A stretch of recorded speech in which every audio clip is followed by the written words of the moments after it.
Hello, good morning, good evening, good afternoon, wherever you're tuning in. My name is Pastor Shumi and welcome to Grace Connect Talk. Oh my word, today I am so excited to have this amazing guest, Dr. Lehlokoe, Thabo Lehlokoe. Welcome, Dr. Lehlokoe. Thank you very much, Pastor Shumi, and thank you to all your listeners and viewers. Amen. Amen. Thank you so much. Before we even start, I would like us to open in prayer. Lord, we thank you. Take control, take over, and speak to your people, Almighty God. Speak through Dr. Thabo, Lord, in Jesus' name. We thank you, Lord. Amen. Amen. Amen.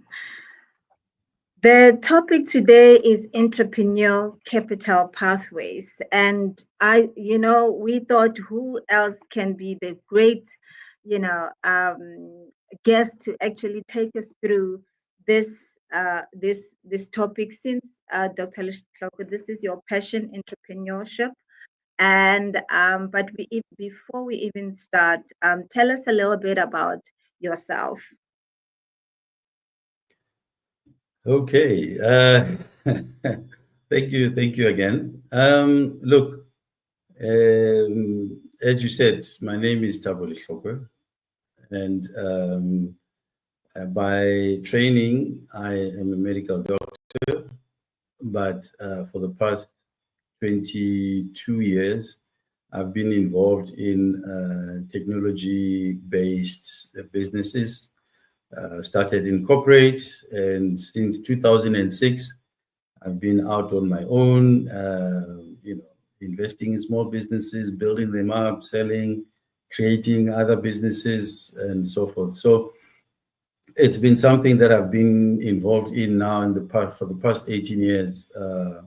In the where I build businesses and hopefully at some point, and then I keep doing that. And I think one of the things that we are doing today is also going to be about that, because it's one of the businesses that I'm busy building, and I've got so many other ideas that I think I will still want to get them to see fruition. So we'll see how it goes. No, thank you very much, Dr. Thabo. Thank you very much for giving us, that full, and I know that's a summary, not even summary of what you have on your CV. I mean, your LinkedIn, it's like, I don't know, you've had, experience of so many. But at this today, we'll just focus obviously in the entrepreneurial part of it. So, Dr. Lehlokoe, you are a chairperson of Tafari. Can you take us a little bit, talk about Tafari and what the company is about? Okay. So Tafari Capital is a startup fintech business, right? If people don't know, it's a financial technology business. That's for short, fintech. So what Tafari, maybe before I even get to what it does and all that, let me also indicate how it started, because I think for a lot of entrepreneurs out there, this could be quite useful. Okay. Tafari, when it started, it was from a WhatsApp group. And there's a lot of WhatsApp groups with lots of people. In the past, it used to be 256. Now it's over 1,000 people. But what happens is that in most of these WhatsApp groups, there's just a lot of talk. People just talk, and they complain about a lot of things, but you hardly ever see outcomes, solutions, or whatever people are complaining about. It's not very often that you actually see an outcome, a solution, a definite solution. And in our case, we were complaining about lack of funding, access to funding by Black companies and Black people. And way back in 2016, 2017, and as we were talking about this, we decided to, guys, let us stop complaining. Let us do something about it. And we decided, or no, we will very boldly at that time that we're going to set up our own bank. Wow. And in fact, originally it was like, no. Absa was for sale. Barclays was looking to divest out of Absa. And, us being very optimistic, we like, you know what, why don't we buy Absa? Wow. I'm challenged right now. So all I'm saying is that it all started out as a big, hairy, audacious goal. Buy Absa. Okay. And reality slowly sunk in that, we're going to need, at least at the time, 75 billion rand to do something like that, just to take out the portion. And that's just the part that you have to deal with. And then on the other hand, you still have to be able to contribute towards running a business. So looking at that, we said, okay, fine. You know what? This is going to take us a while. So let us come up with something else that is a little bit more achievable. Set up our own.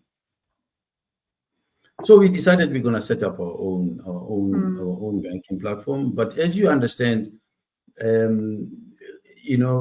coming up with something like this is a highly regulated environment.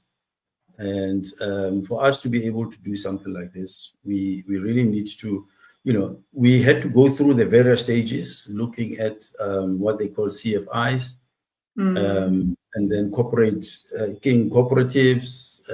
and then mutual banking, and then commercial banking. And as we went through all of these particular opportunities, I mean, this was like in the first year where we were doing research and trying to figure out what's the best way, what would work for us, and so forth. So I think starting on this, what I'm trying to tell you is that before you actually get into a business, you need to understand the environment. You need to do a bit of research.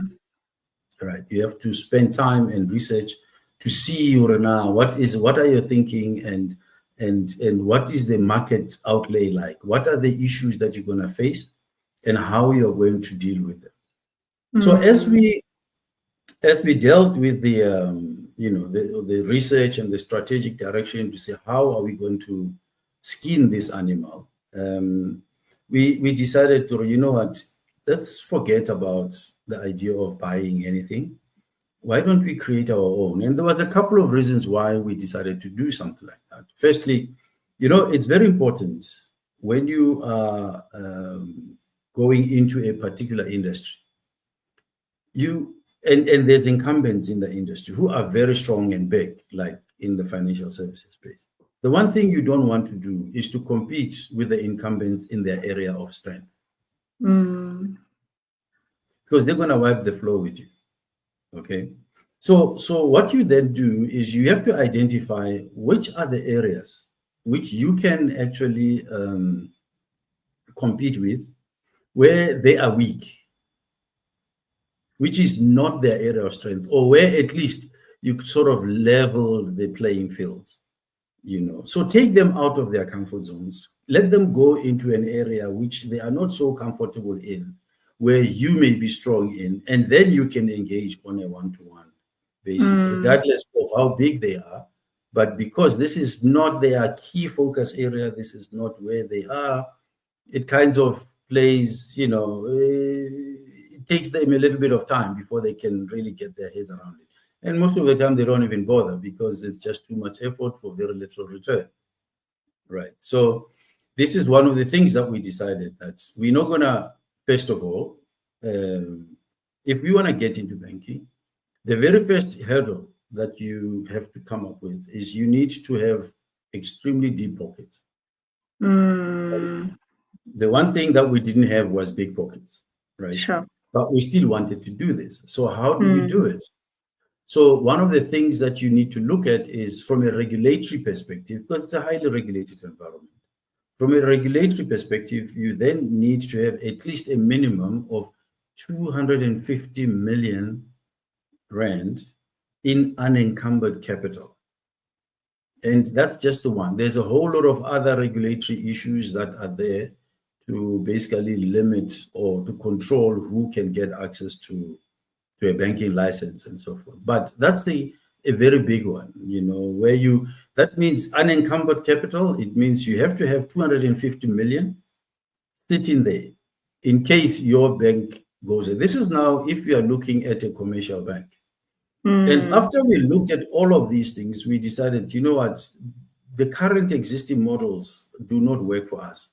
They are stacked against us, and even if whether you go to CFI, you go to a cooperative bank, mutual, the rules and regulations limit what you can and cannot do.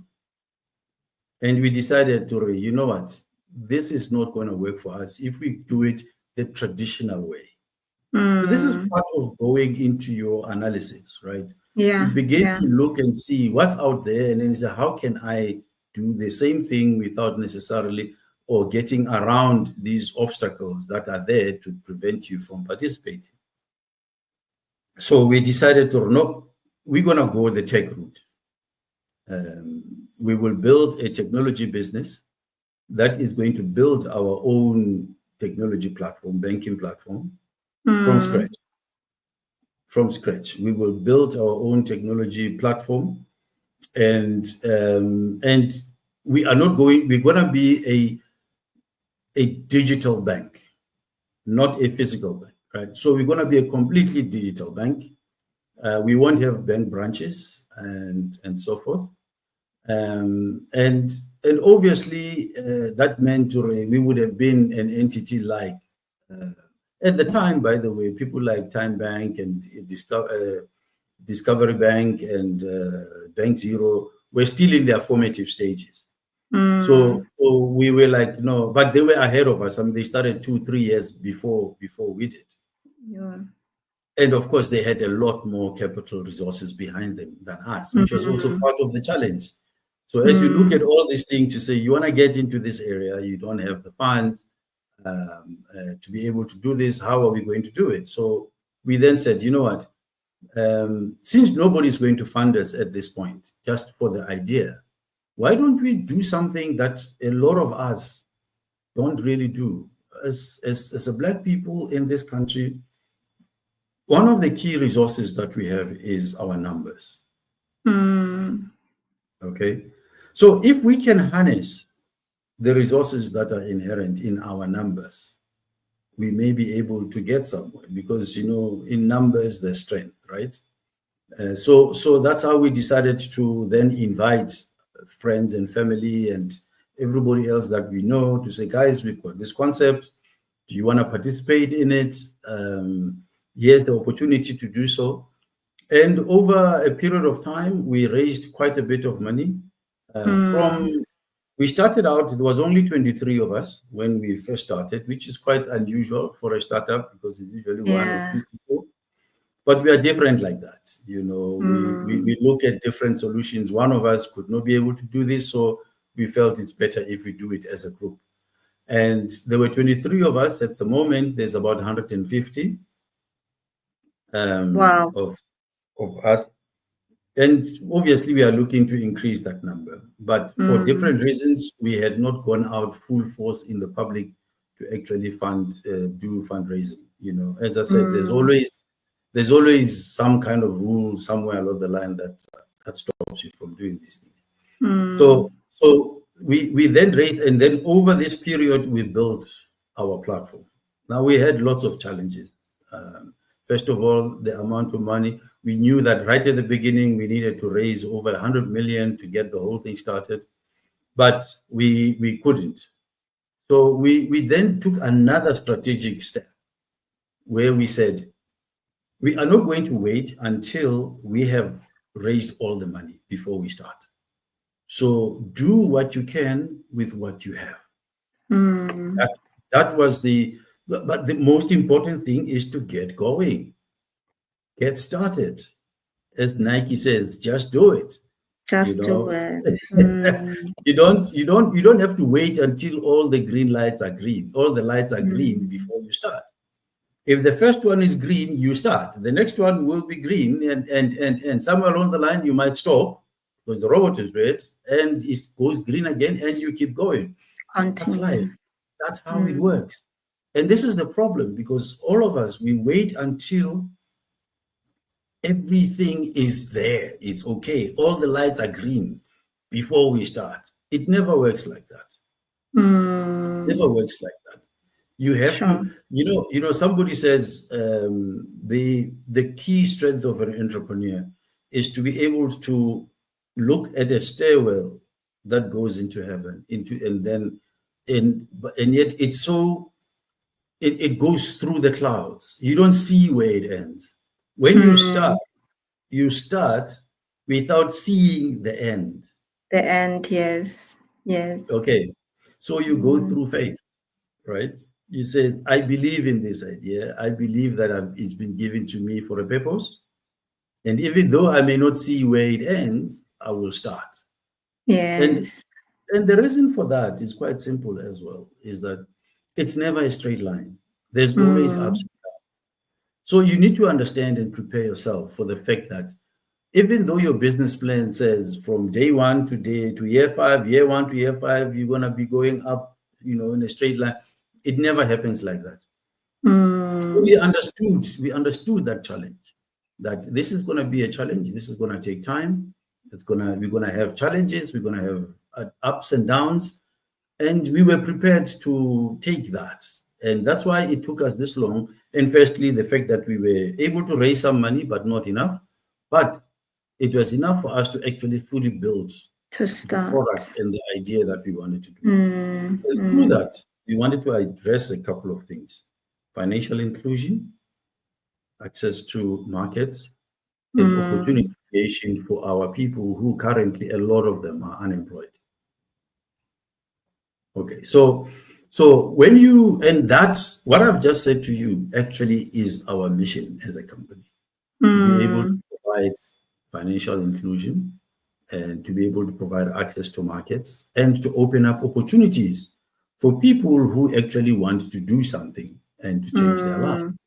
Give them that vehicle, give them that platform to enable them to do what they need to do.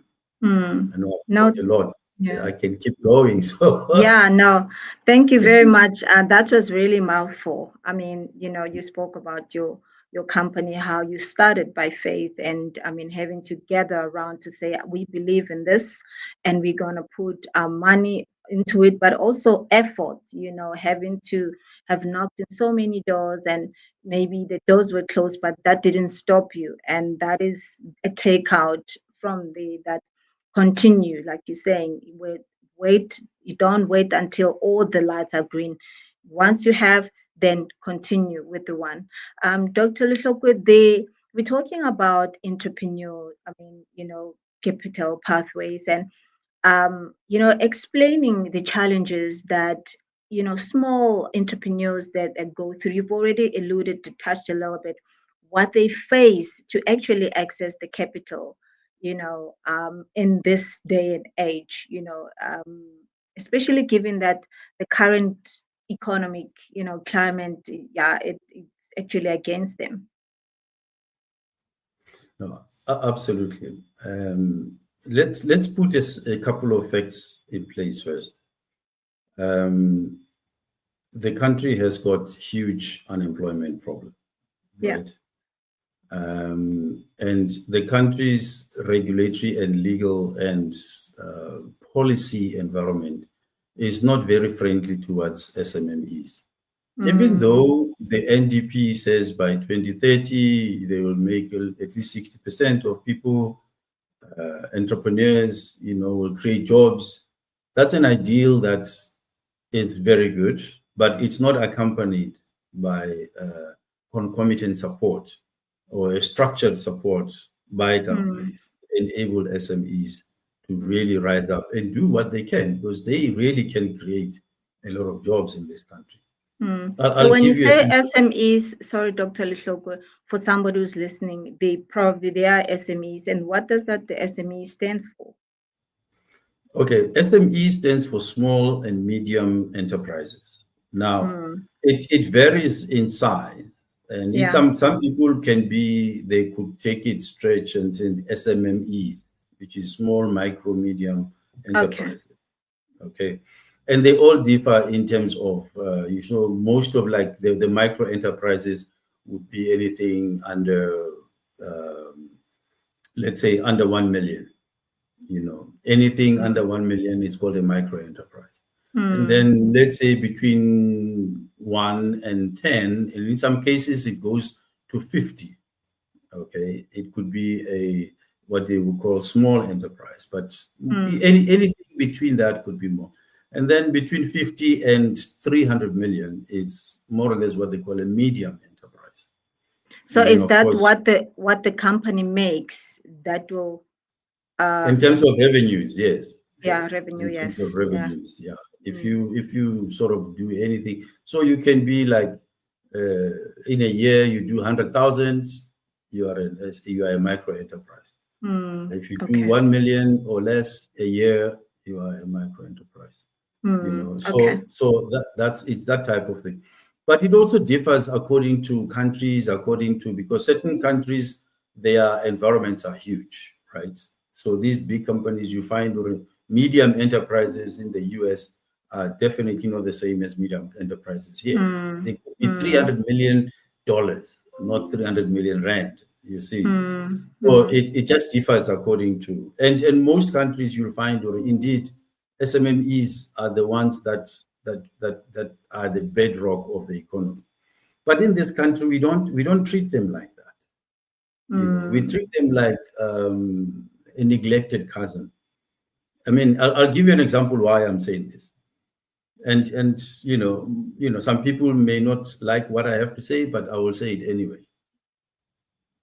If you want to understand where the focus of our current government is with regards to SMME, look at the resources they have allocated to the Department of Small Business Development, and look at the resources they have allocated to the Department of Social Security, or that, right? It's important that for those people that currently are out of the economy, that they are looked at and they are covered, which is where the grants come in. So you've got over 250 billion rand that's allocated for grants, but less than 10 billion for small business. You understand? Now that tells you the focus, because what should be happening is that you should have at least more than 200 billion allocated in small businesses, so that those businesses can create jobs, so that there'll be less people that are reliant on grants. Right? So the more you create jobs, the more people you're giving back people their dignity as well. Because if somebody works and they're able to give people dignity, enable them to feel like they are contributing something to the economy. Yes. Of course, there'll be the other people in our country that, for one reason or the other, they're the elderly and they're the disabled. They're not able to do their work. They are very young, so of course those have to be supported. So let's understand that. The government needs to support them, especially if they don't have any form of pension or any cover. The government has to support those.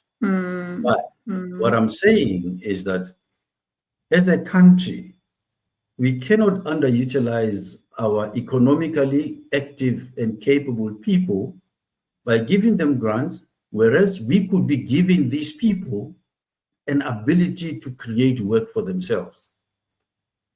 You understand? So if you support, if the government was to have a very aggressive policy to support the development of small business, a lot of our people would actually create work for themselves, and they would create work for other people as well. And that way we reduce, and we actually then begin to have we increase our tax base, because right now our tax base is very small. The people that are paying tax are very small, and they're paying it for everybody. So if you want to increase the thing, rather spread the tax generating population. And by that, it means you have to invest money in creating these small businesses, or in making it possible for the small businesses to access funding to begin to produce products and services for themselves. No, And absolutely. this is what I definitely believe. I believe that if the government was very aggressive in that way, it would really, really work out very well. And change things. It would change things Absolutely. fundamentally. Yeah, It yeah. would No, change thank you a things lot. fundamentally. Mm. Mm. Thanks a lot, Dr. Lehlokoe, regarding that point. It's a very valid point, and let's hope one government official is listening and will take that into consideration. Dr. Thabo, there are steps that small businesses owners take to increase their chances of securing funding. I mean, we're talking about somebody who wants to sell perfume. So, they're starting really, really from bottom. They don't have funds. Or maybe they have few, people on the street vendors. And how can they increase their chances in funding, you know, whether it's through traditional banks, which that might not be an easy, or is there any other alternative sources that this person is want to fulfill what they have in their heart, and to open a business, but somehow funding is it's an issue, which we know very well. Okay. It's a very challenging environment that you are talking about. Mm, I actually did some research on this, and there's different ways that something like this can happen in terms of accessing funding. A lot of this can happen, particularly because let's take a step back. As you said, there's a number of stages that businesses go through or people go through when they want to create business. One, you start with a need, an idea. yeah. It starts there. You see a problem and you said, "Hey, I want to solve this problem." And Mm, first of all, and in solving that problem, you also start to say, "Okay, fine. Do I have the capability of solving this problem? What do I need to enable me to solve this problem?" Right? You see a gap in the market around you, and you say, mm, "Hey, I think." Alternatively, sometimes, like most of our people, it's a survival issue. You yeah. either do something or you die, because Mm, you're not gonna so a lot of entrepreneurs or micro entrepreneurs are there because it's a survival issue for them. mm, It's not an issue or now I'm a business person. I really want to do this, and mm, what steps are there's a huge number of people that actually do business not because they feel they're good salespeople or anything, but it's a matter of survival. And they decided, there's you no know what, employment. I cannot just sit back and do nothing. I have to go Mm, and Ricky say whatever little bit, whether it's vegetables, whether it's this or that, I have to yeah. do something to feed myself and my family. Mm, So so when somebody says to you, "I'm not a business person," you need to understand one thing, and this is something that people forget.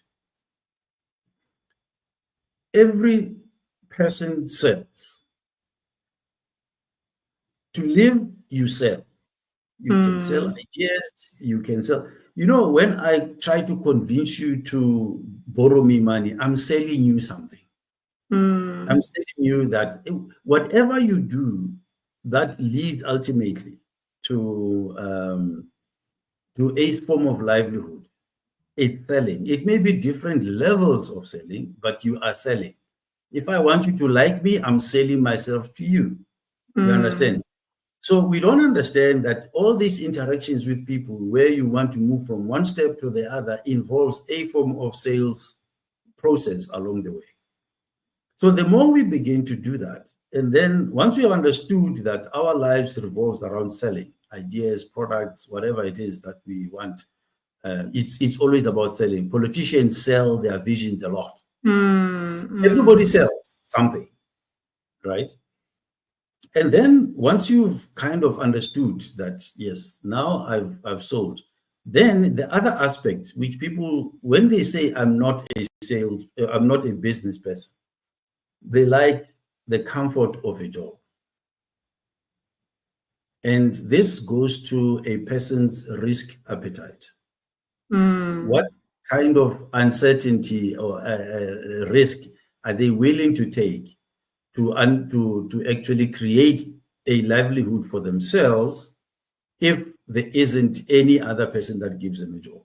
So a lot of people feel, well, look, I mean, I've gone to school, I've got this degree, I'm unemployed, but I'm not a business person, so I don't know how to start. And, oh no, hey, this business is risky, I lose everything. But at the end of the day, you ask yourself, where are you right now? Are you in a position either to do something or to sit back and hope somebody will do something for yourself? And sometimes you sit back and you say, do I have a vision about what I want to do in my life? Or am I waiting to fulfill someone else's vision? Because remember, when you do get employed as well, you're actually making someone realize their vision. And sometimes it could be that if you have your own vision that you want to achieve, you may pool resources around you to bring those people to help you to fulfill your vision. So it is those kind of stages. It's the fact that you understand that you need to sell, or you are selling anyway, and you need to understand about your risk appetite.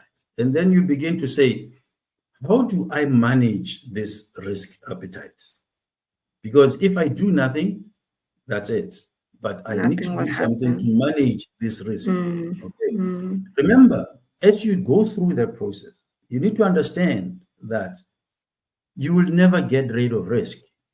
Ever. There's always risk in life. Anyway. So all you have to do is to try and manage the risk. You can't get rid of it. You manage it. Okay. And therefore you take the risk. So then you go back and you say, okay, I've seen all of these things. Now, how do I get your idea?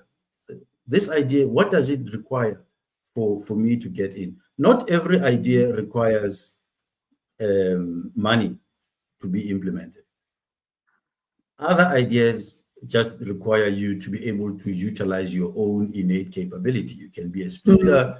You can be, so you go, you market yourself and you say, guys, I'm good at this. This is what I need to do. You are you already say, for example, you are a plumber or you are an artisan of some sort. If you can't find somebody to employ you, look within yourself and say, what is it that I can do and build and sell? Start there. And then, of course, it gets to, once you've gone through the idea phase and you say, hey, I think I need to do something here. Then you start to look and say, because most people, you get to a point where you know that you may need a little bit of capital to buy input materials and so forth if you're going to build a product. But in some cases, if it's just a service, you can start wherever you are. You need, if you have a computer, you have a computer. If you have a phone, you have a phone. And you start to sell the ideas and concepts that you have. So it's not every single business that requires money to start.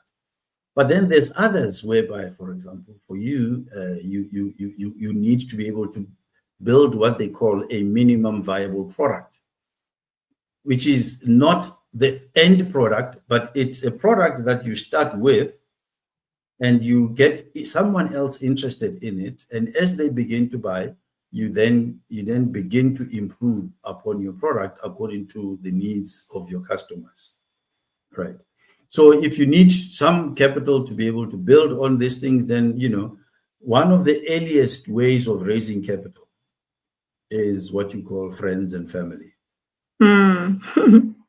So either you yourself, if you were working somewhere, you can, and then you get either retrenched or you resign or you get a bundle of money. You can use that money to set up yourself, your business.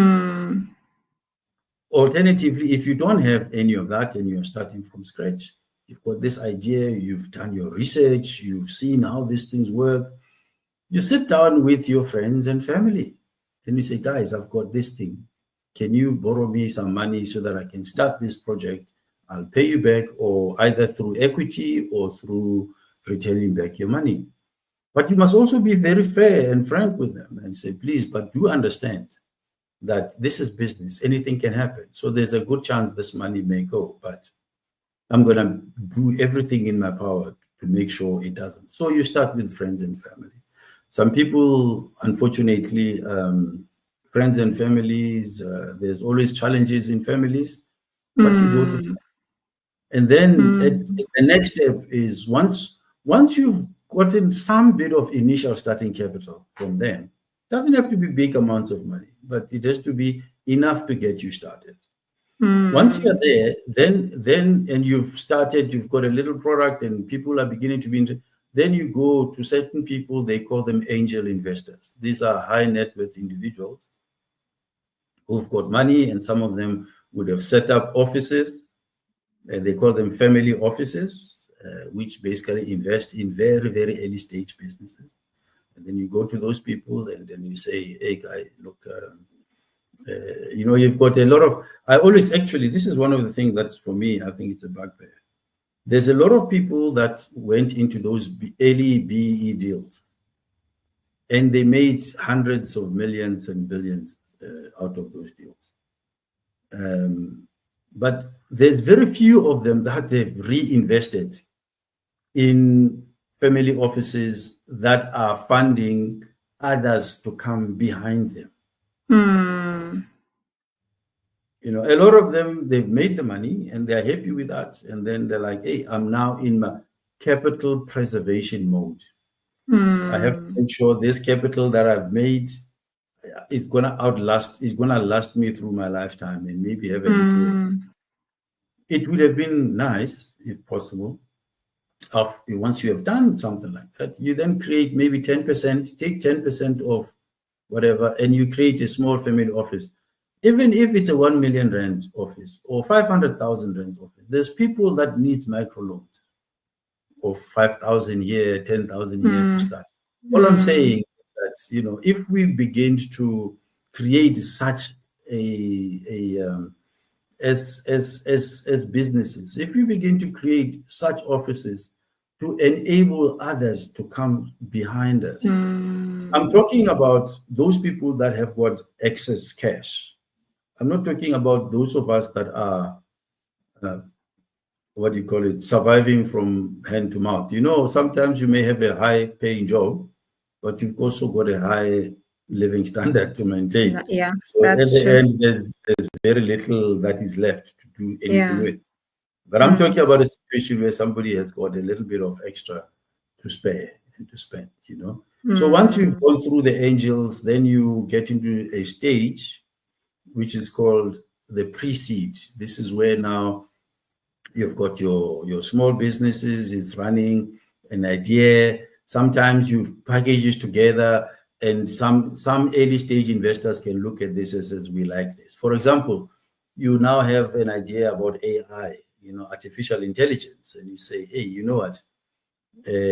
I've got this idea that I believe instead of people queuing a lot on these calls, for example, when somebody phones, I'm going to create an artificial intelligence created solution that will answer the calls so that nobody waits 5, 10 minutes, an hour waiting for somebody to. I'll create a solution whereby anytime a person calls, there's always a technology or software that will answer that call immediately. And it's answered through artificial intelligence. Things like that. You understand? So when you've got ideas like those, you can actually be funded a lot earlier because artificial intelligence is the thing to go at the moment. And then you go to different other stages now. You are now in the seed stage, you've got a product, you've got a little bit of this is now where you have what you call a minimum viable product. You've identified your customers, you are ready to go to market. You've got maybe 1 or 2 or maybe less than 1,000 people that are showing interest. They call it traction. Once you begin to have that, people can fund again through that stage. And then it goes to a series 1 stage. This is where now you now have customers, you've got a product, you've got some capital, you've got staff. You are now a business and you are looking to scale your business. And then it Mm, goes through the mm, different stages of Series A, B, up to F, even G sometimes. mm, For example, if I take a company like Time Bank, Time Bank right now, I think it's in Series D. It's still called a startup, by the way. Even though mm, Time Bank is now there and it's making and it's even profitable, it's still a startup. So you will go through a couple of these, but even in some cases you find our government themselves, they do have grants that they can offer SMEs. The challenge that comes with that is that a lot of SMEs are informal. And because they are informal, governments want them to have certain governance structures in place before they can offer them. mm, First of all, you have to be a registered business. You have to have registered with SARS. You have to have UIF and so forth. All these registrations done. And a lot of people don't know how to do this. Or even if mm, they do, if you go to CIPC, there's long queues. You stay there for the whole day. People give up. And this is where some of us have decided to come through and provide a solution, an online solution that people will be able to access from their phones, where they can actually set up a company. We make sure that they've got the SARS registrations, they've got the UIF, the compensation funds. These are basic registrations that you come mm, up. And so that when government says, hey guys, when you go to government, Department of Small Business or NYCA, whatever, all those, you can say, now I've got a business, I've got an idea, I need money to help me to push whatever I do. And they can offer you these grants, which are not payable. And sometimes they can offer loans. But all those things require, or even a bank account, by the way, because you mm, need, all those require those basic stuff that you have to put in place. And Tafari has now decided that one of the first projects that is going to tackle before you get to the running of the business is how you put yourself in place to be able mm, to have a business that the government or any of these institutions can say, okay, fine, we can look at it and see if we can fund you. So it's one of the solutions that we have put in place. We call it the business advisory services. As we launch our app very soon, you'll be able to find those services, and you'll be able to reserve a name, build a company, get your company registered, get registered at SARS, and all these other support document informations and documentations around to enable you to be compliant. And people must not be afraid to register with SARS, because people forget that you get only taxed when you reach a certain level of revenue, and even then it's graded. But up to a particular level, I'm not quite sure what the amount is, but you will find, or you actually don't pay tax. mm. You just need So to a lot of comply. people don't do this because they think, or hey, I'll be people. A lot of mutating is not even in the tax bracket at all.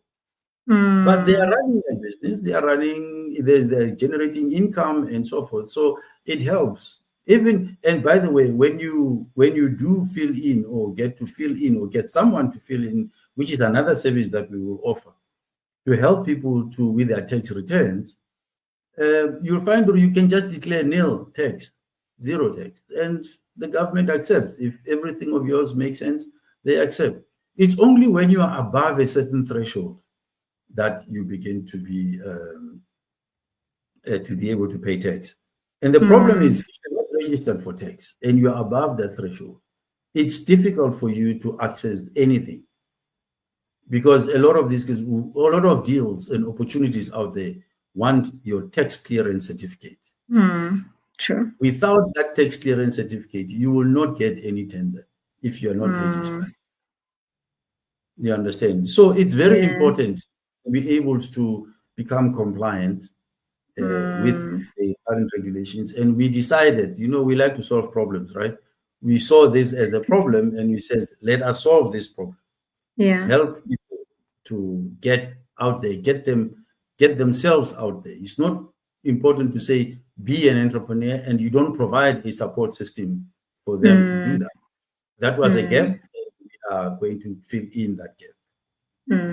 Now, that is a very powerful initiative that will some of the services that you provide to the community or to the public, because for somebody who's just starting a business, they don't know exactly where to go, in terms of registering. And now opportunities are there. You can see like there's a tender of the similar product that you offer, but because you don't meet all the compliance requirements, then people get to lose those opportunities. Or even funding, to your point, Dr.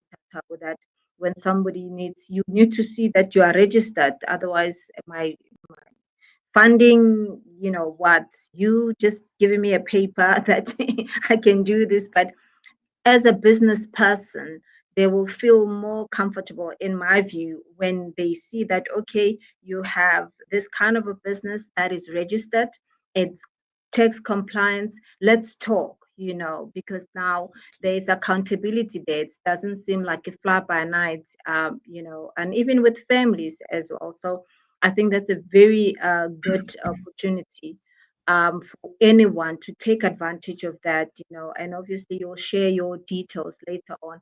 You mentioned, that is the support you give to the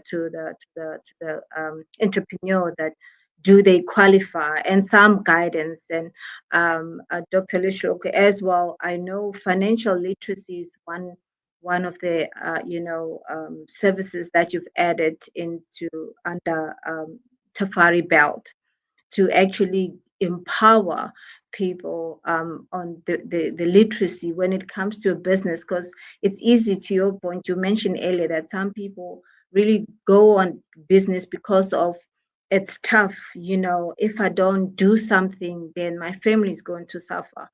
But then there is a skill is not there. How do I start? How do your spreadsheet or whatever, what is it, the balance sheet, how do you calculate your profit? Are you making money or losing? And tell us a little bit about that powerful, initiative that you've added into Tafari, that you give to entrepreneurs. Thank you for that. So our product, by the way, that we will be launching into the market is called eChankura. Everybody knows Machankura, right? Oh, yes. So eChankura is electronic money, electronic cash, digital currency. That's really what it is. Now, what we've decided to look at, we have launched a project which is called the Tafari Capital Entrepreneurship Academy, in partnership with the Startup Tribe. What I will do is I will send you a link to that Entrepreneurship Academy. Yes. And you can put it for your people that they can go. It's free. Yes, on comments. We'll put it on comments. Yes, it's free, and people can look at it, and they can be able to go in there and look at which of there's a huge number of courses, short courses, some are a couple of minutes, some may be different episodes and so forth, but they cover a lot of different topics. Even things like how to deal with failure, for example. Sure, that's powerful. So it's also about soft skills. It helps not only hard skills about what do you need to start a business and how do you look at it. So all those kinds of questions and ideas, one can find some form of answer to that in the Entrepreneurship Academy. So it is one of the ways that we are saying we're helping to strengthen the entrepreneurs and make them at least become knowledgeable about what's out there, feed them with knowledge that they can use to make sure that their business stands a better chance of succeeding than not. Now, having done that, then of course the idea was also to say, if somebody now has decided they want to do the business, how do we do it? This is where what we've just spoken about comes in, helping them to set up the business and to run it. But also another aspect, a key aspect, which I think I spoke to you about, is a lot of our people may have some interest, whether it's wanting to access money, and only to find that they've got a problem with their credit records, right? Mm. And their credit record does not allow them to be able to borrow or to lend money, and they don't know what to do. So it's also a service that we are going to be offering, which is called the credit repair coaching. Mm. And I think the lady that I spoke to you about, with who we have partnered with to be able to offer this service, maybe at some point you can look at We'll her bring and it see in. if Yeah. because it's very crucial. I mean, a lot of people are stuck; Mm. they don't know Mm. what to do, and she's been able to help a lot of people to get out of credit and teach them, even going forward, how to stay out of debt. Mm. So Mm. that's a very important part of what we do. But Mm. beyond that, one of the things that we are going to do is in the financial literacy program is we're going to have online shows like yours, all right, Mm. whether it's a webinar and sometimes even physical. But at the beginning, we're gonna be inviting people that will be able to talk about different aspects of financial literacy Mm. to enable and to help our people to understand this financial environment in a language that they understand. They The English understand. doesn't have to be very businesses. We can do Ikasizulu too. We can do Ikasizulu Mm. and so forth. So we'll understand people. We'll bring in people that will take people and be able to help people to understand this world of business, particularly those that have never been involved, who don't understand things like Mm. income statements, balance sheet. People who need to understand that when I get a tender, the first thing I have to do is I have to deliver on the job. And then whatever is left is my profit. You Mm. don't get a tender, go and buy an expensive car or expensive this and that, and then you have no money to be able to deliver To your do job. the job. Yeah. So these are it's I mean, I know it's a very stupid example, but it happens, right? Mm. So people need to understand the money they're getting, how they use it. They need to understand what is revenue, what is cost of sales, what is gross profit, what is expenses, what is net interest, Mm. what is interest, net profit after interest, and so forth. And then at the board is net profit. And that's where Mm. you, as the owner of a business, make your money through dividends that you can get out of the business. You generally get paid last as the owner of the business, That's not true. first, not Yeah. first. Yeah. So most people make that mistake. And then we find projects that are half done, not done because somebody ran out of money Or and poorly done. Yeah. or poorly done, and so we're taking shortcuts and things like that.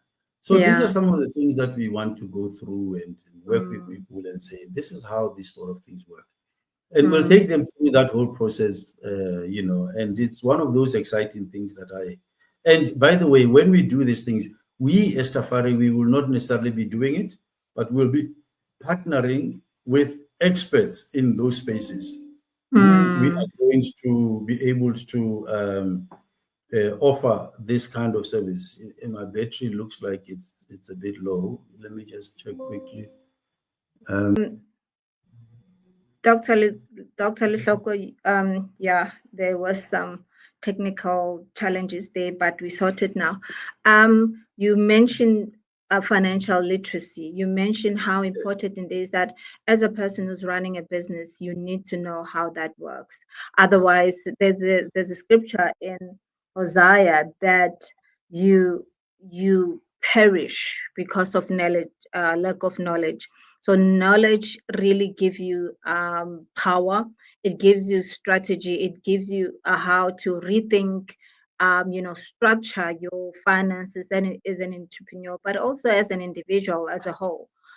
Having to acquire knowledge and that you have embedded that into Tafari so that you don't just, talk finances, but also you want to empower people that I have, for example, somebody just been retrenched, somebody just resigned. They have an idea, or they have something that they want to start, but they don't know how to do it. Tafari will give you a skill, will give you advice or where to actually begin. And I think that is one of the most powerful, tools or even services you can provide as a business. So thank you very much for sharing that. We will share the link.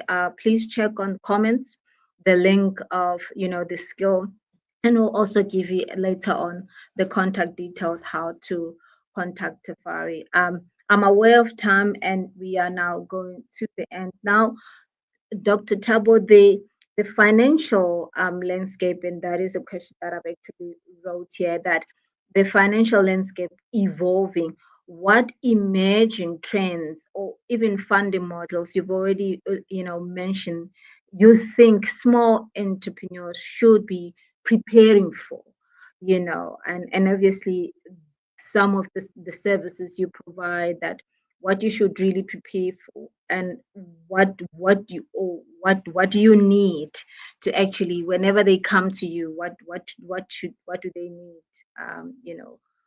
they need to prepare. Yeah. Look, nowadays, a lot of people, there's still people that insist on a business plan. Yeah. But nowadays, I think what something called a pitch deck is is as good as a business plan, because the kind of research that you do to put together a pitch deck, I mean, would fit in what you need for a business plan, but it's much more concise.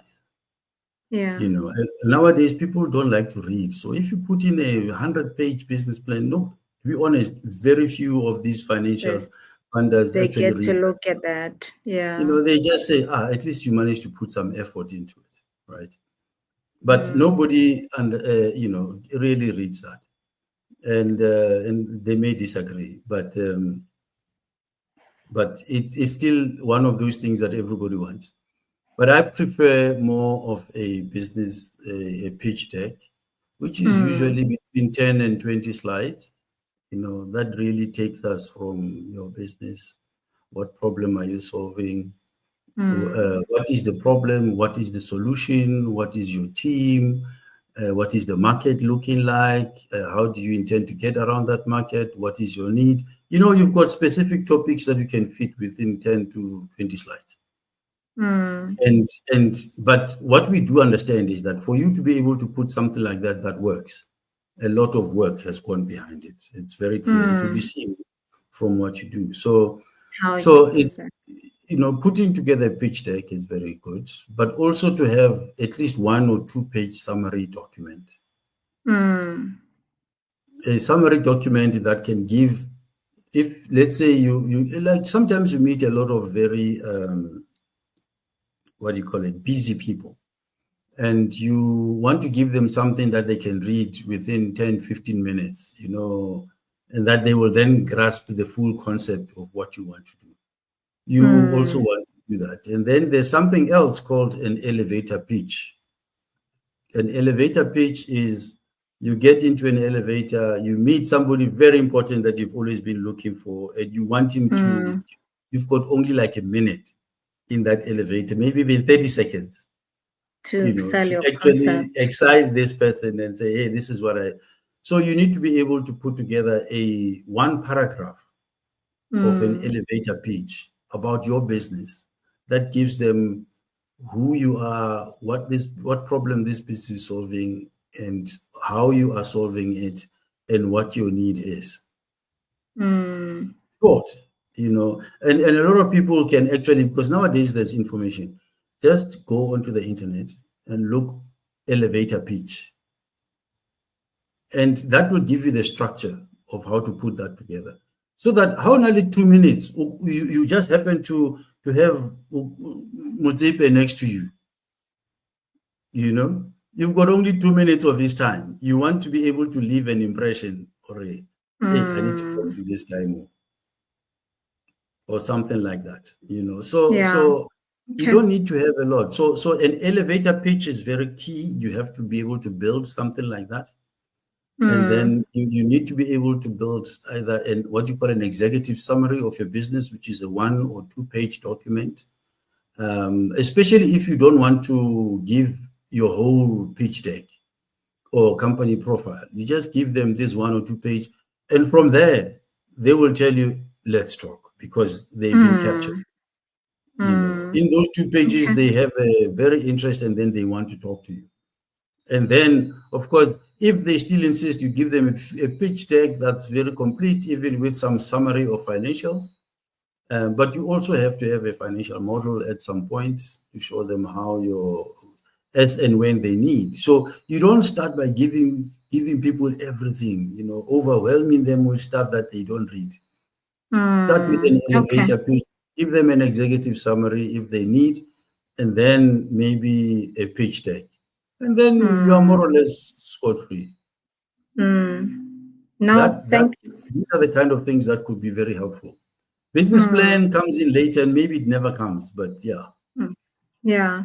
No, thank you very much. I mean, you really have given us or given the people, including me, the tools and the knowledge and some information that will help us think and prepare and get ourselves ready, for what's to come. Uh, Dr. Lehlokoe, as wrapping up now, what would be your advice? Obviously, you've already given some few advices. There's a lot of takeout here in terms of having to find a skill and really uh, find knowledge, and get access in terms of empowering yourself so that you know how to answer, some of the question. If you have a business that you want to sell or a concept that you want to be funded, you need to know how to present it even in an elevator way, so that you sell it, and that's where you're able to capture.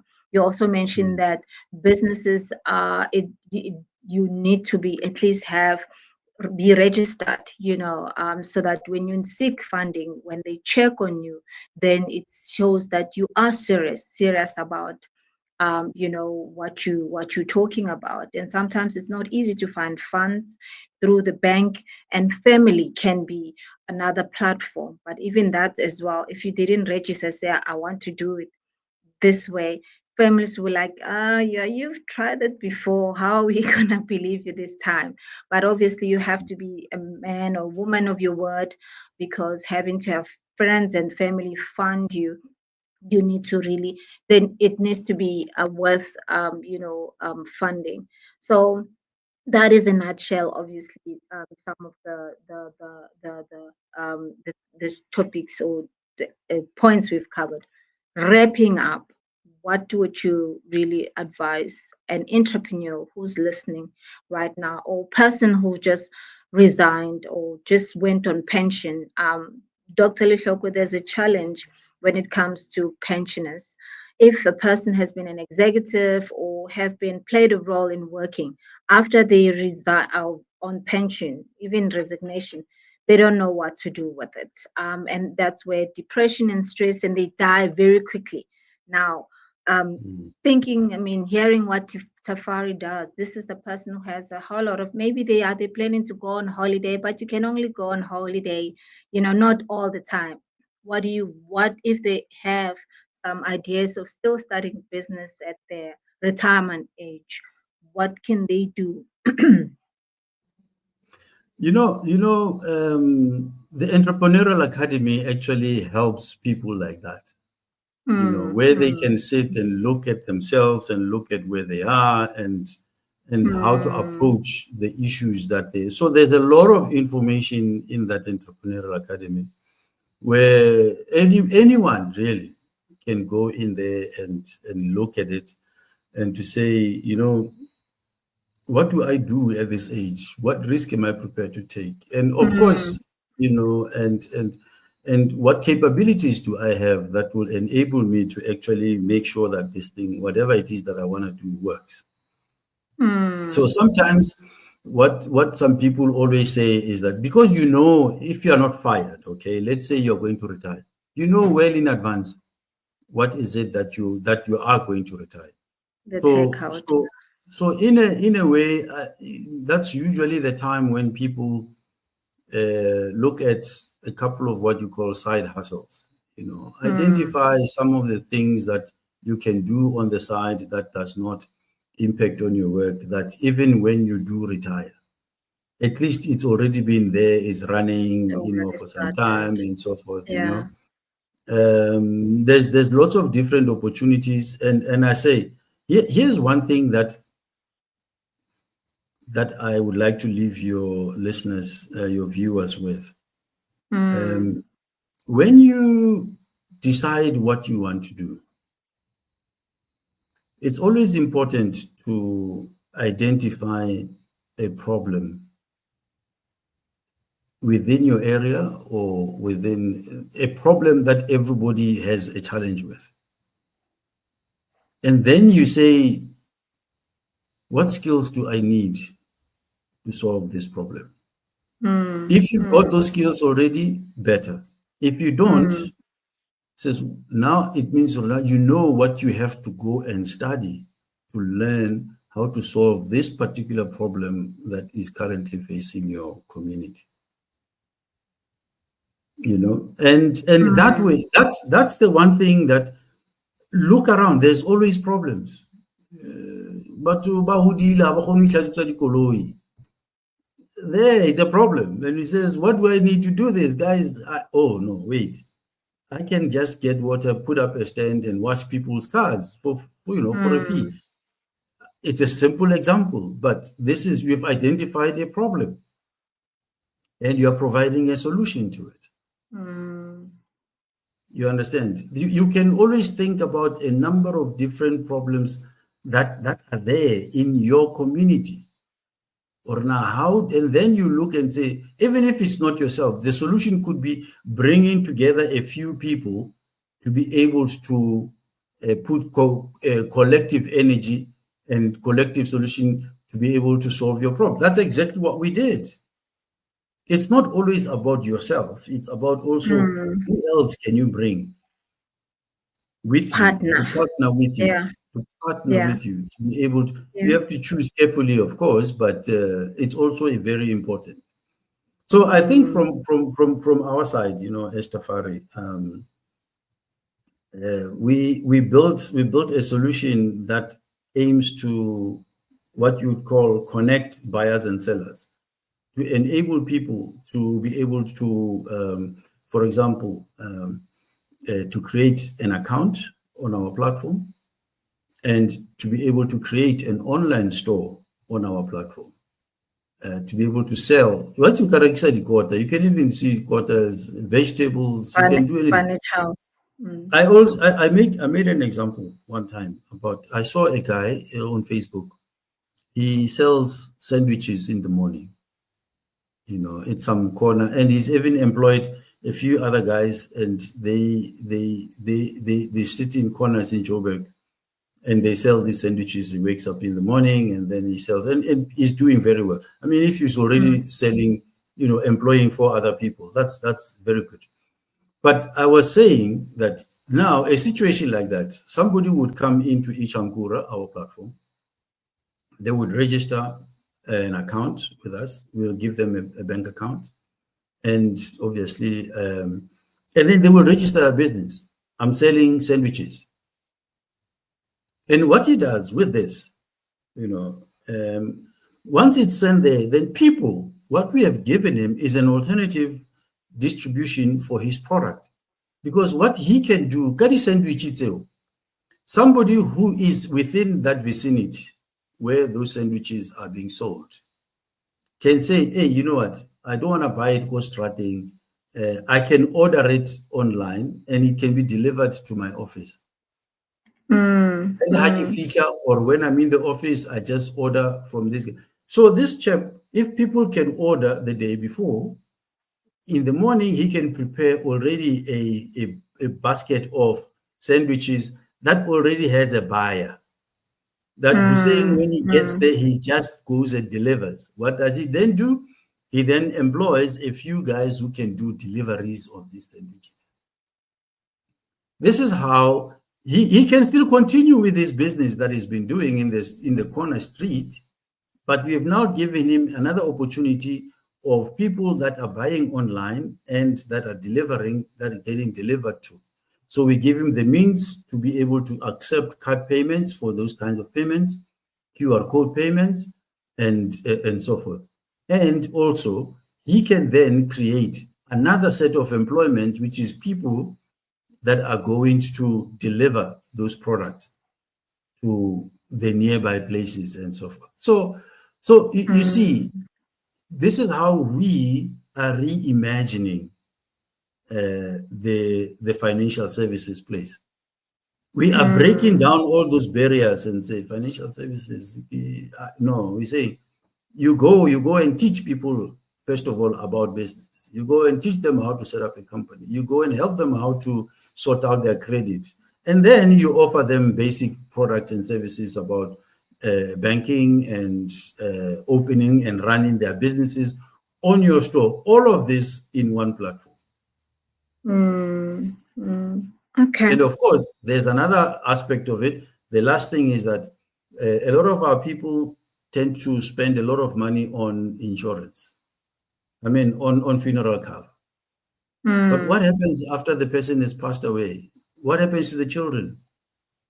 What happens to the wife, to the husband after they have left? They've had a nice funeral, but then what?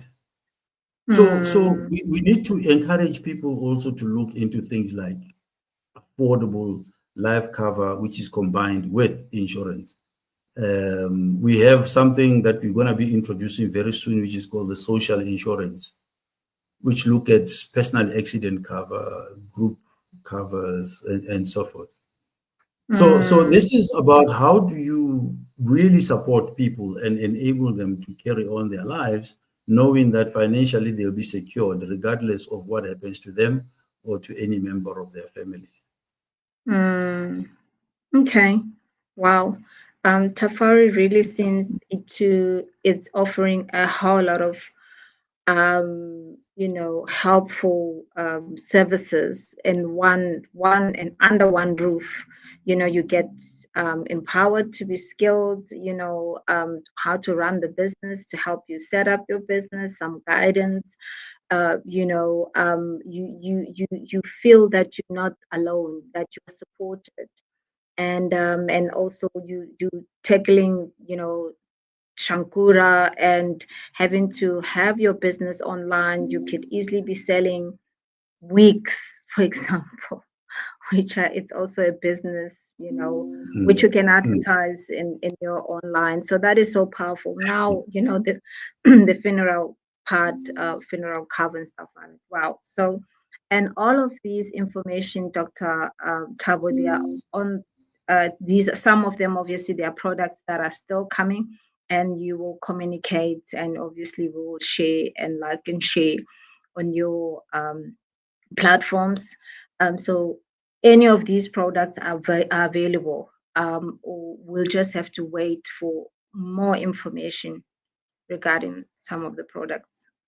I think we're looking in the next week or so. We should be able to relaunch our app eChankura, and a lot of those products will be available there. At maybe even at different stages, but right now the Entrepreneurship Academy is already there. People can Yes, go and I saw that one. Yeah. eChankura, the training we just completing, not the training, the company registration stuff. We just completing, putting it in. Initially, it will only be half done because we are still waiting to integrate with the CIPC. But we can still help you to set up your company online with our app. So that is there. It's possibly going to be before month end. It will be live, so you'll be able to download the app and be able to actually look at those things. So there'll be quite a few of these services that will be already integrated back into the app, and you'll be able to access them. And if they are not available, then we'll let people know when they will be available, so that be able to make it work. But yeah, exciting times ahead. It is. It 2025 is is going to be actually. good. Yes, amen. I like that. That's powerful. I mean, if you are tuning in and you still need some more info, I mean, we'll check on comments. These are the details.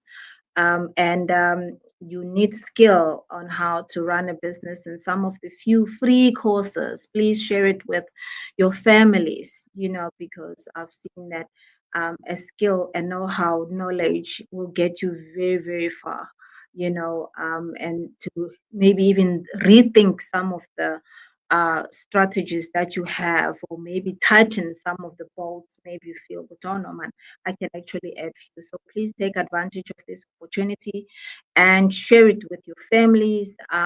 We know we like freebies, but this is not free. It's setting you free. Knowledge sets you free.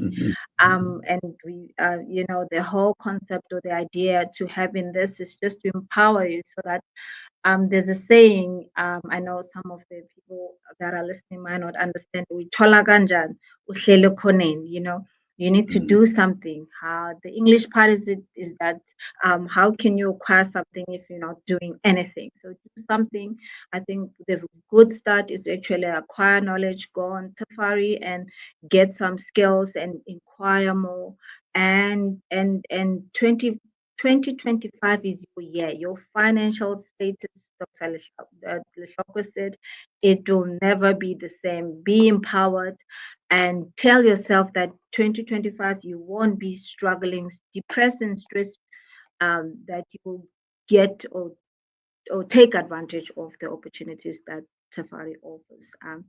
Dr. Lehlokoe, thank you very, very much for tuning in and really just being a guest.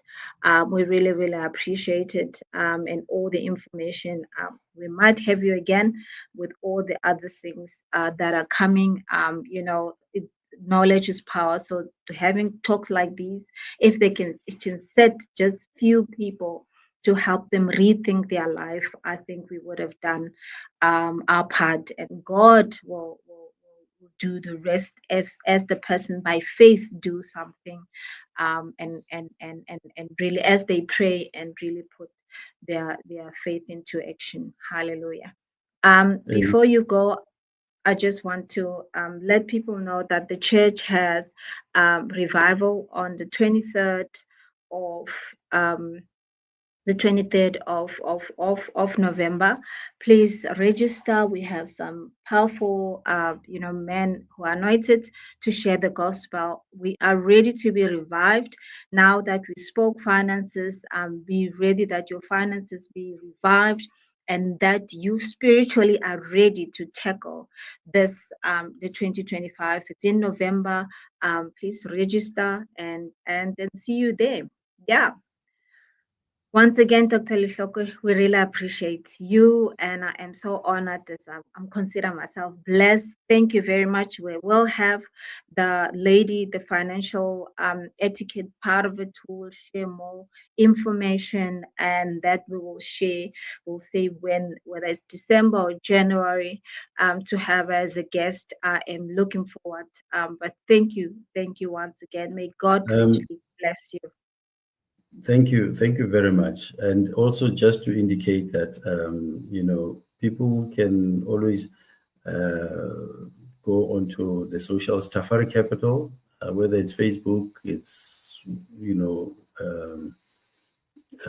Instagram, and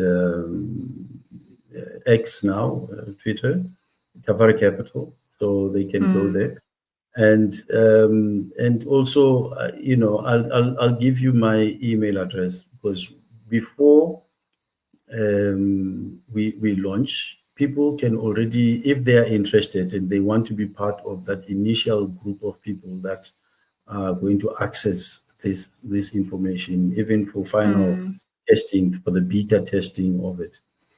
They can send their details to us, and then they will be the ones that will have the first movers, that will be able to access it. So I think you do have my email address, which you send this thing to. You can post it there. It's open.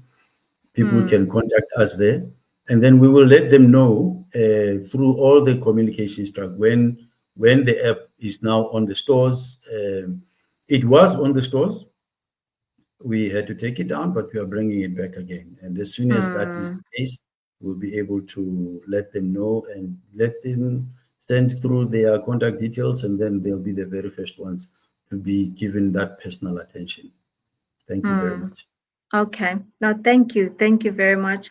And if you've just tuned in and you just, just forward this to somebody and let them be empowered regarding this information, they won't really regret it. We have few members in the family that have been talking about business. I want to start business. I want to start business. This is an opportunity to actually get empowered, get information, ask questions, and like Dr. Lehlokoe said, you're welcome to contact them via email and follow them on the social platforms so that whenever they have new communication, new products coming, that you're able to get to see. And yeah, I'm looking forward and I'm so excited to see what's coming. Once again, Dr. Lehlokoe, thank you very much. Thank you everybody for tuning in. See you next time. Bye-bye. Thank you. Bye.